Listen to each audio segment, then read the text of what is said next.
आयला भाऊ सकाळी सकाळी मम्मीने आम्हाला दोघायला पोहे दिले ना, हवा ना कसा राग भरलाय. याचा राग शांत करायला मी पण गेलो होतो तिकडे फिरायला, पण काय तिकडं काय तिचं खायचं भेटलं नाही. मग सरळ कल्प्याच्या गॅरेजवर आलो. राकेश भाऊचं काय काम होतं काय माहिती, सायलेन्सर चेंज करायचं. चला पिंपळगावला निघालो भाऊ. पिंपळगावला आयला येतं पाय वा. आता पोलीस स्टेशनला घेऊन चालला काय? नाही नाही नाही नाही, पोलीस स्टेशन पाहून घ्या. मग काय निघालो परत पुढं.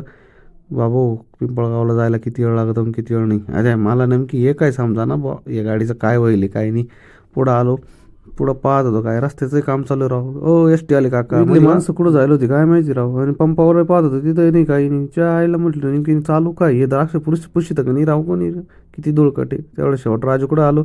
राजूभाईला सायलेन्सर परत करून दिलं आणि सरळ निघालो. म्हटलं आता मेडिकलमध्ये जाऊन गोळ्या घ्यायच्या घरच्याचं, पण मध्येच होतं तर भाऊ काही पण काम. मग आलो मेडिकलकडे. मेडिकलकडे येऊन पाहत होतो काय इथं मेडिकलवर आपला मित्र राहतो, मित्राचं नाव तर तिथं काही गोळ्या भेटल्या नाही.